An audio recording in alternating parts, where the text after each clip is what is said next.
Estamos em João, capítulo 5. Enquanto os irmãos vão encontrando, João, capítulo 5. E eu gostava mesmo que todos nós procurássemos. E antes de avançar, eu gostava de só que me possam dar a vossa atenção por um pouco, antes de nós chegarmos ali. Nós temos naquela porta, olhem todos assim para a direita, eu sei que vai ficar longe, mas estão a ver aquela porta que está ali? Está ali um símbolo, 2, e se olharem por aquela porta ali, vamos olhar todos ali, para a minha esquerda, para a vossa direita, ali naquela porta, também tem 2 símbolos que diz assim: não usar o telemóvel. Amém? Então vamos ser obedientes e não usar o telemóvel. No máximo, tirar fotografias para pôr nas redes sociais. Isso pode ser. Mas, e ouçam, irmãos, por favor, não atendam o telemóvel durante o sermão. Amém? Eu sei que para alguns isto é desnecessário, mas para outros parece-nos que é extremamente necessário. Porque há pessoas que atendem o telemóvel durante a pregação. Isso não é bom, não é bonito. Eu não posso atender agora. Estou no culto. Não. Desliga o telemóvel ou atendem lá fora. Está bem? Por isso é que nós colocamos estas coisas, ok? João capítulo 5, versículo 1. Vamos ler até ao versículo 14. E depois vamos procurar algum entendimento da parte de Deus sobre o texto. E diz assim: algum tempo depois, ou seja, isto é depois de ter acontecido alguma coisa, havia uma festa dos judeus e Cristo subiu para Jerusalém. Lembrem-se que Jerusalém era uma cidade com muito movimento, muitas cores, muitos sabores, muitos cheiros, muita coisa que acontecia lá. Então era o centro da adoração, era um centro religioso, mas também havia lá muitas questões financeiras. Então tudo que era outras aldeias não tinha comparação com Jerusalém. Jerusalém era assim uma cidade, vamos imaginar, eu vou exagerar, mas era uma Nova Iorque. Tudo acontecia lá em Jerusalém. Então Cristo, ele vai algumas vezes a Jerusalém, mas agora ele vai e fica lá algum tempo. E existe em Jerusalém, isto é João a contextualizar o que nós vamos entender agora, existe em Jerusalém, perto da Porta das Ovelhas. A Porta das Ovelhas era onde as ovelhas que eram sacrificadas no templo, era por onde as ovelhas passavam. E só isto já nos remete para o sacrifício do Cordeiro. Ele próprio, imaginem isto, ele a passar por aquele lugar, Cristo sabe que ele vai ser sacrificado, ou vai se dar em sacrifício por toda a humanidade. Então ele é o Cordeiro imaculado, ele é o Cordeiro perfeito. Então toda esta simbologia é importante nós percebermos e visualizarmos. Mas continuando, havia um tanque chamado em hebraico Betesda, tendo 5 pavilhões, era um tanque grande de água. E nestes 5 pavilhões ficava grande multidão de enfermos. Ou seja, era um lugar onde todos os doentes, independentemente da doença, eles iam para lá. E iam para lá na expectativa, na fé e alguns na certeza de que seriam curados nesse lugar. E eles iam para lá e todas as enfermidades, ele explica quais eram as enfermidades. Ele diz: eram cegos, mancos, paralíticos, esperando pelo movimento das águas. De certo em certo tempo descia um anjo do Senhor e agitava as águas.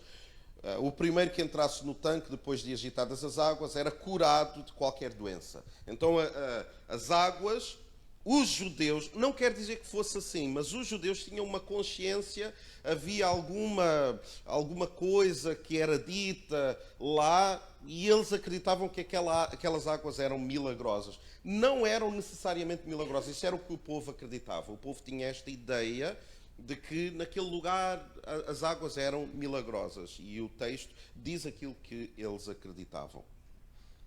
Estava ali, este personagem que nós vamos conhecer, estava ali um certo homem enfermo, havia 38 anos. Não quer dizer que ele tinha 38 anos, ele estava enfermo, estava doente durante esses anos todos. Quando Cristo o viu deitado e sabendo que estava assim há muito tempo, perguntou-lhe, vejam esta pergunta: queres ser curado? O homem estava doente há quantos anos? Há 38. Se eu estivesse doente há 38 anos e alguém chegasse ao pé de mim e me perguntasse: olha, tu queres ser curado? O que é que acham que eu ia responder? Sim. Ou então, em bom português assim, meio a brincar, dizer, claro, óbvio. Tipo, não estás a ver que eu estou aqui à espera de ser curado. Claro que eu quero ser curado. Mas este homem não. Ele diz assim, o homem enfermo queixou-se. Isso é uma das coisas que nós vamos trabalhar. Cristo pergunta uma coisa e ele responde outra, totalmente diferente. Senhor, eu não tenho quem me ponha no tanque. Ou seja, ele está a dizer, eu não tenho bons amigos. Ele diz, quer ser curado? E ele diz, eu não tenho bons amigos. Mas o que é que uma coisa tem a ver com outra? Se calhar tem. Porque há curas que só chegam à nossa vida mediante os relacionamentos que nós temos. Existem coisas que só acontecem na nossa vida mediante as pessoas com quem nós nos relacionamos. Mas essa não é a pregação, mas... E ele diz, quando a água é agitada eu não tenho quem me leve, pois enquanto eu estou indo, coitado, paralítico, desce outro antes de mim. Ele diz, eu não tenho ninguém que me ponha nas águas para eu ser curado. Porque sempre que eu vou, as águas são agitadas, sempre que eu vou, vai lá outro e entra primeiro. Então lhe disse Jesus, levanta-te e faz um post no Facebook sobre isso. Não, eu não sei. Não. Cristo não aborda a situação dele. Cristo diz assim, levanta-te, toma o teu leito. O leito era onde ele se deitava. Toma o teu leito e anda. Imediatamente, o homem se viu curado e tomando o leito pôs-se a andar. E aquele dia era sábado, um pormenor. O homem pegou no leito dele e ele foi-se embora. Versículo 10. Por isso disseram os judeus ao que fora curado, hoje é sábado e não te é lícito carregar o leito. Ou seja, eles nem sequer se importaram que o homem foi curado. Para eles o importante é que ele estava a fazer alguma coisa que supostamente não devia. No sábado não se faz nada, não se carrega leitos, não se trabalha no sábado. Para os judeus é um dia tão sagrado que não se pode trabalhar. E ele, ao pegar no leito dele, ele estava a fazer algum trabalho. Em vez de estarem concentrados e alegrarem-se e celebrarem... Vocês conhecem pessoas que, em vez de celebrar o bom, concentram-se no negativo? Têm um bom deste tamanho e concentram-se nisto aqui. Eu não sei se os irmãos conhecem, eu conheço. Há pessoas que é assim, tudo na vida está a correr bem. Mas há alguma coisa, bateram no carro, alguém fez uma ultrapassagem perigosa, alguém chegou a uma conta que a pessoa não estava a achar. Pronto, aquilo vai dominar o resto da vida da pessoa. E assim também eram os fariseus e alguns dos judeus. Ao que ele respondeu, ele disse, o mesmo que me curou é que disse, toma o teu leite e anda. E ele disse, olha, eu estou a fazer o que quem me curou disse para eu fazer. Mas o que fora curado não sabia quem era. Aquele homem foi curado, mas ele nem conhecia Cristo. Ele não conhecia Jesus de lado nenhum. Ele disse, ele curou, o que ele disse eu fiz. Perguntaram-lhe a ele, quem é o homem que te disse, toma o teu leite e anda?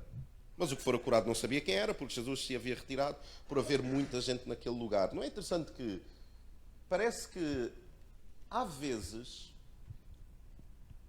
ouçam com carinho e com ouvidos de ouvir isto. Parece que Cristo, na narrativa que nós entendemos nos Evangelhos, ele não gosta muito de estar no meio das multidões.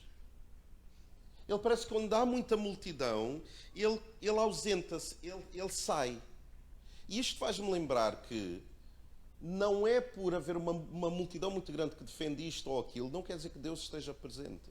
Não quer dizer que ouçam, nós estivemos no Brasil sensivelmente 3 semanas. Eu visitei muitas igrejas. E eu conheço de igrejas que são enormes. Aquilo tem multidões, literalmente, lá. Aquilo não quer dizer que Deus esteja mais presente lá do que num grupo de oração onde estão 4 ou 5 pessoas.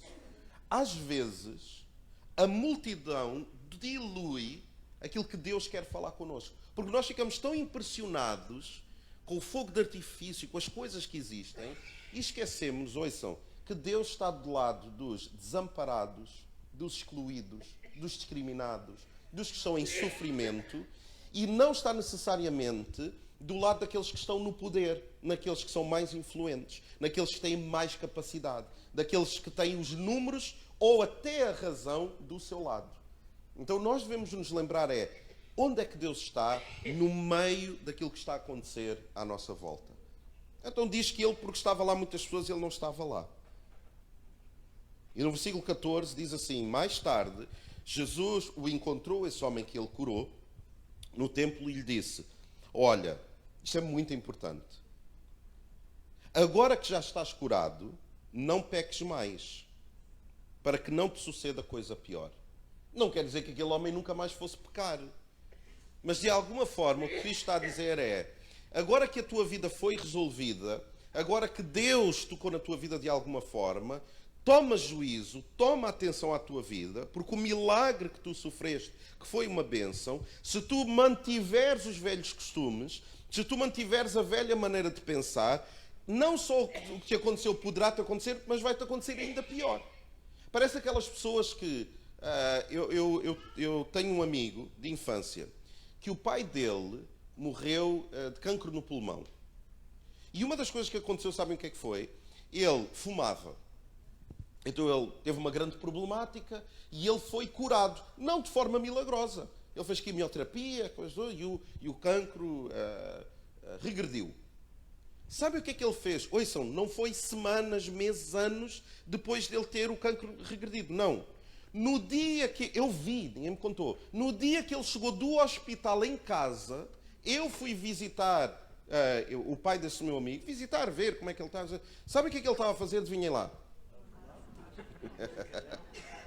Como é que é possível? Ou seja, há pessoas que Deus de alguma forma abençoa, Deus cuida, Deus protege, Deus livra, Deus dá novas oportunidades e as pessoas caem nos mesmos erros, nas mesmas maneiras de pensar. Então ouçam, se Deus nos livra de alguma coisa, é para nos dar alguma lição.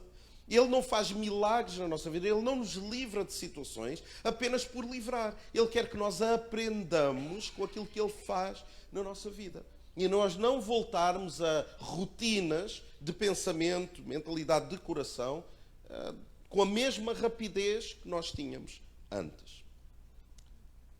Mas eu gostava de partilhar rapidamente 5 pontos em 27 minutos. Só passaram 3. Eu sei que... 5 pontos sobre barreiras ou obstáculos que nos impedem de estar ou desfrutar ou experimentar a presença de Deus. E que nós aprendemos com este homem. A primeira coisa que nos impede de alcançar a presença de Deus de uma forma que nós a possamos desfrutar com eficácia é que nós atribuímos culpas muito rapidamente. Este homem, quando Cristo lhe perguntou: tu queres ser curado? Ele respondeu sim, não. Ele respondeu não, também não respondeu isso. Ele começou a atribuir culpas. Ele disse: o meu milagre não chega, aquilo que Deus tem para mim não chega por culpa dos meus amigos, por culpa de outra pessoa. E eu não sei se conhece também pessoas assim, que nós perguntamos uma coisa e a pessoa responde outra coisa qualquer. Parece que há pessoas que estão tão concentradas em falar de uma coisa e nós perguntamos assim: então como é que estás? Pois, os meus filhos... isto aqui é uma triste... Se eu estou a perguntar à pessoa uma coisa e ela responde outra coisa totalmente diferente. Porquê? Porque há pessoas que tornam-se viciadas em culpar alguém. Culpam os outros, culpam a infância, culpam o país, culpam o governo, culpam os pais, culpam a igreja, culpam os pastores, culpam... Eu não sei, há pessoas que são tão criativas em atribuir culpas. Ou seja, quando nós somos chamados à atenção, já repararam que há pessoas que são tão defensivas, que quando são chamadas de atenção de algo, elas nunca admitem que erraram. Nunca. Há sempre uma culpa, alguém é que é culpado. Eu chego e digo assim: não é o caso, mas eu vou dizer a nossa Sílvia: Sílvia, então tu falaste assim com o Luís, então tu não vês que tu foste um bocado bruta com o Luís? E ela diz: não, mas isso é porque ele antes de ontem... Não, Sílvia, tens que parar, não podes falar. Não estou a dizer que é o caso, eu sei que vocês são uns amores de pessoas, mas vocês estão sempre aqui à mão de semear, não é? Mas tu falaste assim: não, mas ele também é que é um sensível. Parece aquelas pessoas que, quando nós chamamos a atenção, elas culpam-nos a nós. Eu sei que isto não acontece com os irmãos, mas vamos imaginar. Olha, não gostei da maneira. Oh, Helena, não gostei da maneira. Não. Tu é que estás a interpretar mal. Eu não falei mal. Tu é que estás a ver mal onde ele não existe. Ou seja, parece que nós perdemos, com o tempo, A capacidade, e quando eu digo com o tempo, eu vou-vos provar. Quanto mais nós experimentamos anos na vida, o que por outra palavra quer dizer, quanto mais nós envelhecemos, mas é uma palavra bonita, quando nós mais experimentamos anos, quanto mais velhos, porque a Bíblia não diz idosos, diz velhos, não tem problema. Velhos são os trapos. Podem ser trapos experientes, eu não sei, pode ser uma palavra. Mas quanto mais velhos nós ficamos, quanto mais nós envelhecemos, nós vamos tendo cada vez mais dificuldade em pedir desculpa. Já repararam nisso? Há pais que nunca pediram desculpa aos filhos. Há pais aqui, homens principalmente, nunca pediram desculpa aos seus filhos. Porque coisa trágica. Há pessoas que acham que quando erram, não podem dar o braço a torcer porque é um sinal de fragilidade. É um sinal de fraqueza. Mas para mim, masculinidade, por exemplo, paternidade boa, é quando um pai chega ao pé de uma filha ou de um filho e diz assim: filho, não foi bom o que eu disse. Eu peço desculpa por isso. Perdoa-me. O pai não quis te entristecer. Ou então, imaginem outro nível também. Uma mãe, agora os filhos e filhas que estão aqui nem olham para o lado. Né? Para não dar. Uma mãe chegar a dizer: filha, tens razão. Eu não fiz tudo certo. Porque nós atribuímos sempre culpa aos outros. Os outros é que estão tão errados quanto nós.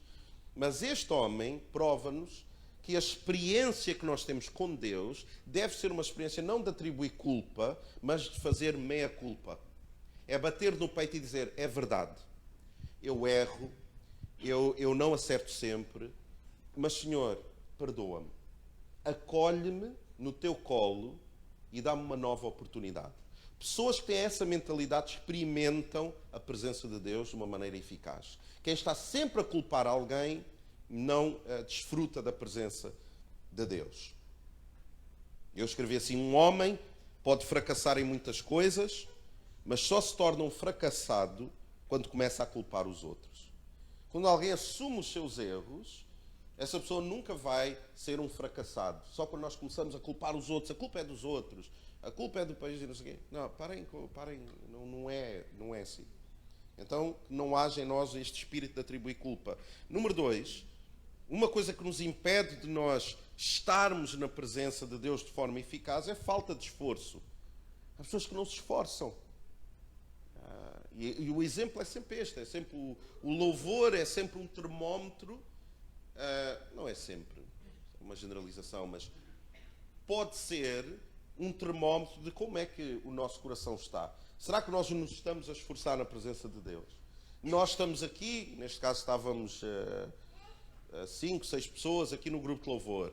Nós não estávamos aqui a fazer um show. Os irmãos percebem isso? Nós não estávamos aqui a fazer uma performance. Isto não é um teatro que nós estávamos aqui a fazer. Nós não estamos a tocar e a adorar a Deus para impressionar ninguém. Nós estamos aqui como parte desta equipa de louvor, que é esta igreja toda. A equipe de louvor, o ministério de louvor, não é as pessoas que estão aqui a tocar. É toda a gente. Só que não acha sempre estranho, e eu acho sempre, que há pessoas que não se esforçam. Há pessoas que estão na presença de Deus e não se esforçam. Ficam a olhar. Por isso é que eu tenho muita tendência, quando eu estou a tocar, não é muitas vezes, não há muita necessidade de eu estar a tocar, mas quando, eu penso, olha, posso contribuir, vou tocar e tal, eu tento não olhar para as pessoas. Sabem porquê? Porque há vezes que eu próprio fico desanimado. Porque se eu estiver a tocar e eu estou a olhar aquele casal maravilha, e se eles estão a olhar e não estão a cantar e estão a olhar para o vazio, isso vai me incomodar. Eu vou pensar, estas pessoas não se estão a esforçar. Estão na presença de Deus, sim ou não? Sim, porque Deus está aqui. E parece que alguns de nós temos uma falta de esforço profunda, é uma falta profunda. E isso o que é que vai impedir? O grupo de louvor, porque eles são mais experientes do que eu toco de vez em quando, eles já estão habituados. Quem lidera o louvor está habituado, porque ele está aqui, não ficam a fixar as pessoas. Eu não, porque não toco muitas vezes, eu realmente fico um bocado incomodado. Talvez seja um coração também pastoral, porque quando eu vejo que alguém não se está a envolver no louvor, Pode ser que a pessoa esteja a envolver-se e não esteja a extravasar, e possa ser alguém que fica e realmente está na presença de Deus e está. Mas maioritariamente não é assim. Então, falta de esforço, o que eu penso é que aquela pessoa está a perder a oportunidade de dizer coisas tão bonitas a Deus e que vai atrair a presença de Deus à vida daquela pessoa de forma eficaz. Então, vamos deixar de atribuir culpas na presença de Deus, mas vamos deixar de ser tão pouco esforçados também, alguns de nós. Por isso é que ele não disse assim, estás curado, pronto. Ele não disse isso ao paralítico. Ele disse, levanta-te. Ou seja, o milagre também tinha uma parte que ele tinha que se esforçar. O milagre é Deus que faz, mas aquele homem tinha a parte dele de fazer. Nós, na igreja, temos a nossa parte para fazer também. Deus está neste lugar, ouçam com atenção, Deus está neste lugar, mas tu também tens que estar neste lugar. E não te basta tu estares fisicamente aqui. Tu tens que estar espiritualmente aqui. Ele está aqui, tu também deves estar aqui. Com consciência de que Ele está neste lugar. Então há falta de esforço. E este homem, se ele dissesse assim, mas eu não me sinto curado, como é que eu me vou levantar se eu não me sinto curado? Ele não disse isso. Ele simplesmente fez o quê? Ele levantou-se, ele esforçou-se. Então o esforço é uma disciplina espiritual também para nós. Estar no culto às vezes é um esforço. Orar às vezes é um esforço. Ler a palavra é um esforço. Mas eu não consigo e custa muito. Porque a igreja, sei lá, não sei quais são as desculpas que nós usamos. Mas eu escrevi que por vezes nós acostumamos-nos às nossas fraquezas. Eu não gosto muito de cantar porque não gosto da minha voz. Eu não conheço a música. Eu estou muito cansado, então hoje não vou ao culto porque estou muito cansado. Sei lá. Eu acho que nós devemos lutar contra essas coisas, nós devemos nos esforçar. Nada na vida é de graça, de verdade. Até a nível de Deus é pela graça e não de graça. Ou seja, a salvação que chegou até nós não foi de graça, foi pela graça, mas custou alguma coisa. Deus deu o seu melhor. Ou seja, Deus esforçou-se por amor a nós. Nós devemos fazer o mesmo por amor a Ele. Por isso é que quando nós começamos na caminhada cristã, onde todos nós estamos nesta caminhada, nós devemos ter consciência do que é que nós nos estamos a meter. Por isso é que em Lucas, capítulo 14, versículo 28, o próprio Cristo fala sobre esta ideia do esforço, que é, vocês querem entrar na caminhada cristã? Então pensem o seguinte, vejam o que é que diz assim, Lucas 14, 28, ponham lá. Pois qual de vós, querendo edificar uma torre, não se senta primeiro a calcular as despesas, ou nós poderíamos substituir as despesas por esforço? Quem é que, querendo construir, seja o que for, não se senta primeiro e calcula o esforço que vai ter para construir, para concluir, para ver se tem com o que acabar? Ouçam, a fé cristã, a nossa caminhada cristã, hoje talvez seja um dia onde o irmão e a irmã têm que calcular, será que eu quero isto mesmo na minha vida? Será que eu quero fazer esta caminhada? Porque deixe que me diga, tem esforço. Nós temos que calcular que isto tem esforço, isto custa. E se a vida cristã para ti não te custa, tu não estás bem na caminhada cristã. A caminhada cristã custa. Porque é uma constante guerra contra nós próprios. Número 3. Outra coisa que impede, ou nos impede de desfrutarmos da presença de Deus e experimentarmos Deus com eficácia, é a religiosidade, ou seja, a ideia de que sempre foi feito assim e agora nós não podemos mudar porque sempre foi assim. Eu dou graças a Deus que a nossa igreja, desde a primeira vez que eu visitei aqui,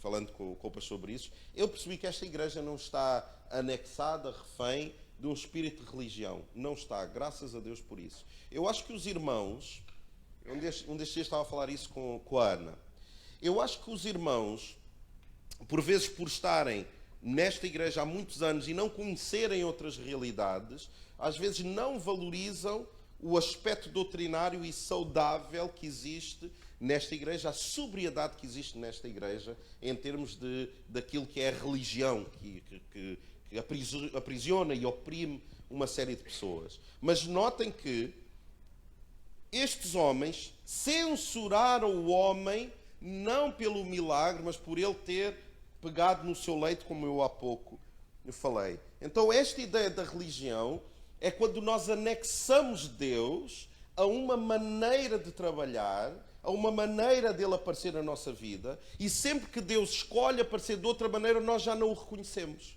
Porque a nossa mente já está cheia de religião. Se é de Deus, ele tem que aparecer desta forma. Eu vou-vos, por exemplo, dizer uma frase. Há chavões que se diz por aí que não têm sentido nenhum, mas que as pessoas anexaram ao coração. Por exemplo, se te custa a tua paz, é caro demais. Tudo o que Deus dá, nós percebemos que é de Deus porque nós sentimos paz. Quem é que disse isso? Quem?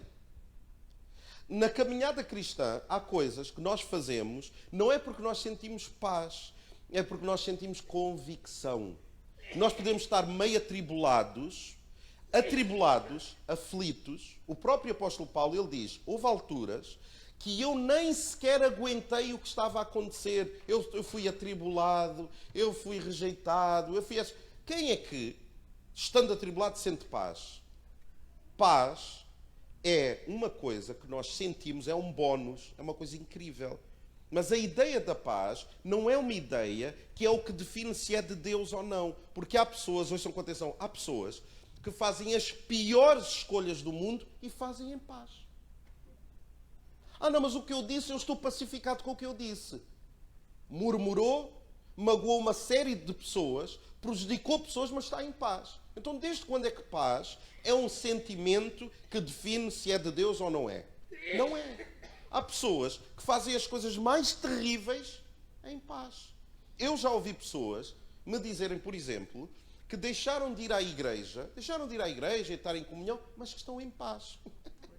Mas eu estou em paz com aquilo. Mas isto não é certo. Mas eu estou em paz. Então há coisas que às vezes chegam à nossa vida desta forma religiosa.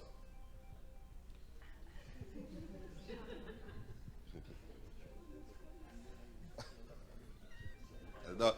Poxa, os irmãos. Mas sobre isso, pastor, tem que ter. Está difícil. Mas eu perdoo a irmã. Porque a irmã está constrangida. E nós somos uma família. A gente perdoa uma, duas, mas a irmã, não pode. Sabe o que é bom? É que nós estamos todos de costas uns para os outros. Nós não sabemos quem é a irmã. Eu sei quem é a irmã. Mas vamos nos esforçar, está bem? Mais um bocadinho. Mas outra ideia que assola o nosso coração e nós ficamos reféns é que aquele homem estava preso a uma expectativa. Ele estava preso à expectativa do anjo que ia aparecer lá e ia curá-lo. E este homem podia perder o milagre de Deus na vida dele porque ele queria que Deus se manifestasse de uma determinada maneira.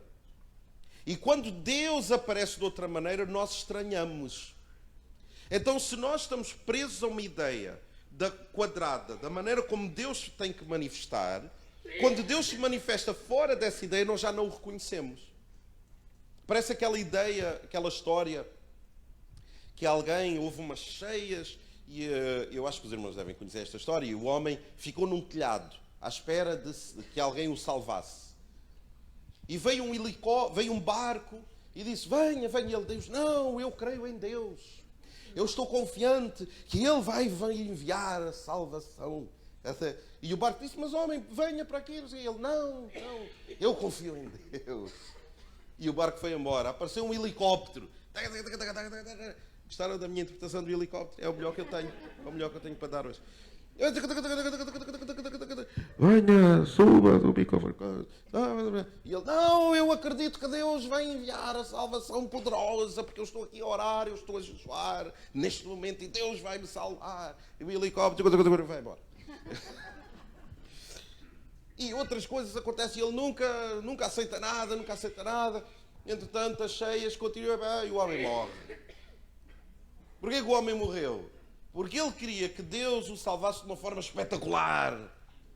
Onde Deus às vezes manifesta-se nas coisas do cotidiano. Deus às vezes manifesta-se num abraço, numa mensagem. Às vezes a salvação que Deus tem para nós é tão simples quanto: pastor, eu não estou muito bem, podemos tomar um café? Eu gostava de partilhar, o meu casamento não está bem. As minhas emoções, há aqui coisas que não estão bem. Pastor, podemos conversar um pouco? E essa, se calhar, é a resposta que Deus tem. O pastor diz: sim, olha, vamos estar juntos. Claro que sim. Vamos estar juntos. Mas nós criamos uma caricatura de Deus e que, por exemplo, as pregações ungidas têm que ser que aquele homem que diz: aleluia, pronto.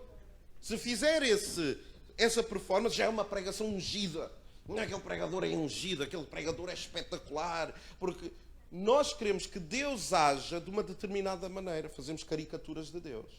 Por isso é que os discípulos, quando eles estavam no barco no meio da tempestade, e eles conheciam Cristo, na forma que eles conheciam Cristo, a fazer o quê? A andar na terra, a falar com eles, normal. Ele não falava de uma forma diferente. Cristo é como algumas pessoas que quando oram, eu sei que vocês não conhecem pessoas assim, eu conheço, mas pessoas que falam assim como eu estou a falar, mas quando oram: oh excelentíssimo soberano, que estais em todo lugar. E eu penso: porquê que a pessoa está a fazer essa voz? Às vezes não apetece dizer assim: irmão, porquê que está a falar assim? É o quê? Para impressionar Deus.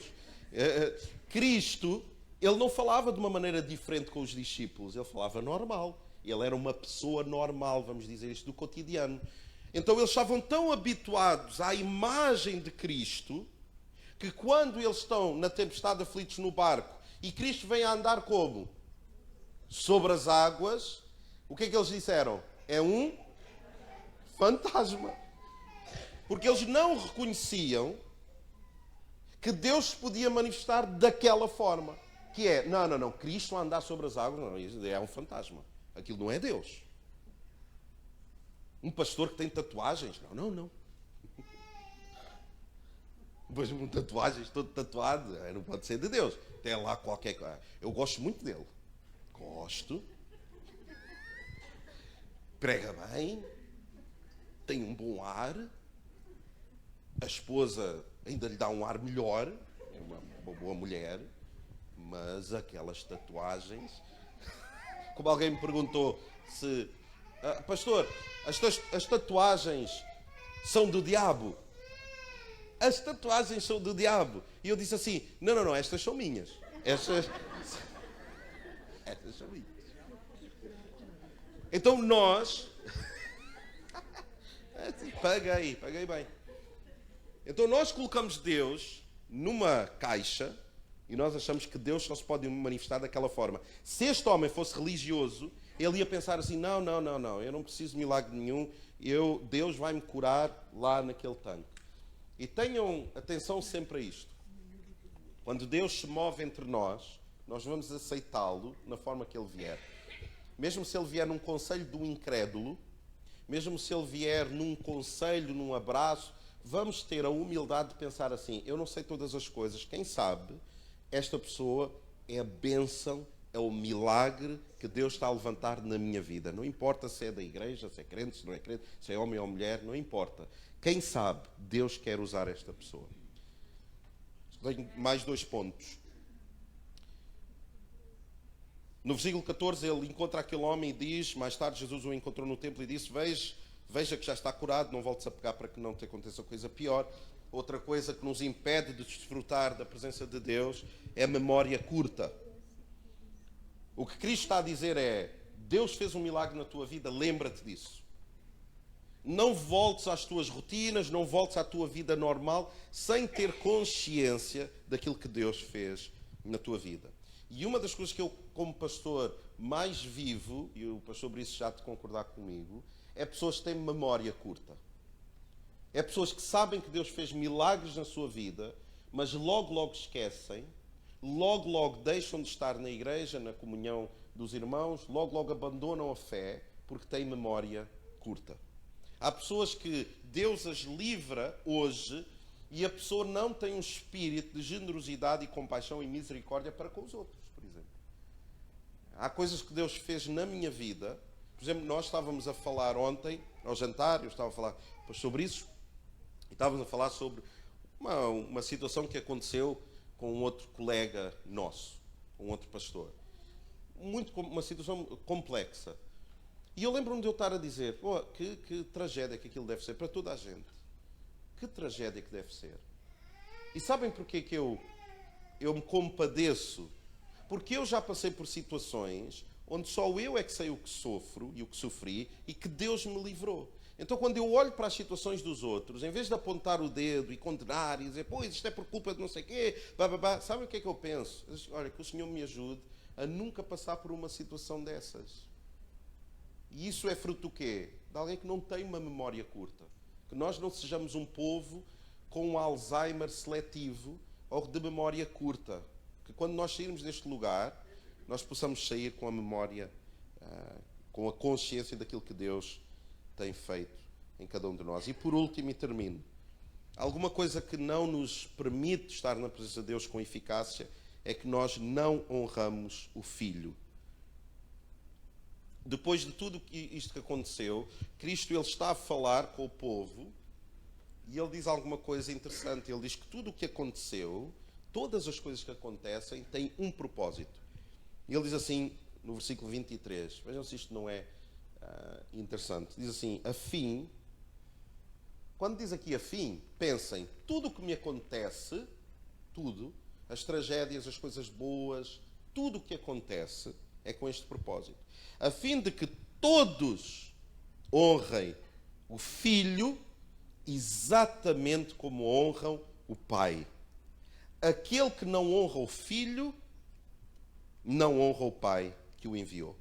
Quando nós cantamos e nós falamos de Jesus, falamos do nome dele, nós estamos a honrar o Filho. Nós estamos a dizer, foi o Filho que fez o esforço, foi o Filho que foi enviado pelo Pai, foi o Filho que morreu por nós. É através do Filho que nós temos vida e vida com abundância.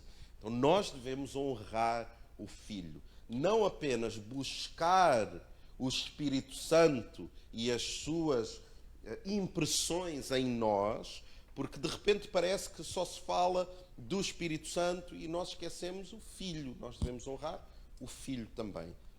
E eu termino lendo este versículo e que diz assim, o qual Cristo, tendo plenamente a natureza de Deus, não reivindicou o ser igual a Deus, assim, na forma de homem, humilhou-se a si mesmo, este é o Filho, entregando-se à obediência até a morte e morte de cruz. Por isso, Deus também o exaltou sobremaneira à mais elevada posição. E ouçam isto, eu espero que isto vos entusiasme como me entusiasma a mim. E lhe deu o nome que está acima de qualquer outro nome. Agora o propósito, para que ao nome de Jesus se dobre todo o joelho dos que estão nos céus, na terra e debaixo da terra, e toda a língua confesse que Jesus Cristo é o Senhor, para a glória de Deus Pai. Honremos o Filho cada vez mais como igreja. Vou-vos convidar a ficarmos de pé e orarmos. Deus tem sido bom conosco, com esta casa. Nós honramos o Pai, o Filho e o Espírito Santo. Lá no Brasil, uma das igrejas contemporâneas, o louvor, worship, tudo assim modernaço, carregado de jovens, uma igreja. Sabe uma coisa engraçada que eles faziam? É que eles, no final de todos os cultos, eles recitavam o Pai Nosso. E uma das coisas que esse pastor disse é, eu não quero perder algumas coisas que são boas. Né? Que as pessoas às vezes associam o Pai Nosso e algumas dinâmicas à Igreja Católica, ou seja o que for. Não é necessário, é a palavra de Deus. Não é?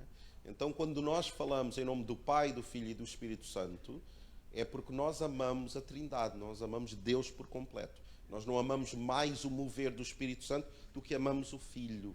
Nós não amamos mais a soberania do Pai do que nós amamos o Filho. Nós amamos por igual. Então, quando nós oramos, Nós oramos no nome de Jesus, na força do Espírito Santo, sabendo que Deus está entre nós e o Pai nos ama profundamente. Vamos fechar os nossos olhos, amém? Senhor, obrigado pela tua palavra, obrigado por tu sempre falas connosco, obrigado por tu já aceitaste o nosso louvor e a nossa adoração, obrigado porque tu nos ajudas na pregação da tua palavra. Ajuda-nos a nos esforçarmos, a entendermos que a caminhada cristã é uma caminhada de esforço. Tem alegria, tem gozo, tem isso tudo, mas é uma caminhada de disciplina e de esforço. E ajuda-nos todos nós a permanecermos fiéis, leais a esta causa do Mestre, de sermos tudo aquilo que tu desejas que nós sejamos neste lugar para com as pessoas que estão à nossa volta também. Senhor, nós vamos partilhar os símbolos e é uma memória também. Então ajuda-nos a não termos memória curta dos milagres que tu tens feito entre nós também. E vamos ter a oportunidade de sermos generosos também. Então cuida do nosso coração, que nós sejamos verdadeiramente generosos em palavras, em ações, em pensamentos, em misericórdia para com os outros, mas também no aspecto financeiro. Que não se encontre entre nós nenhum espírito de ganância, de avareza, de insegurança sobre aquilo que tu fazes, que é cuidar do teu povo. E quando nós somos sempre generosos, tu sempre te comprometes e te responsabilizas em cuidar de cada um de nós. Então há muita gratidão no nosso coração, no nome que é acima de todo o nome, no nome de Jesus. Amém.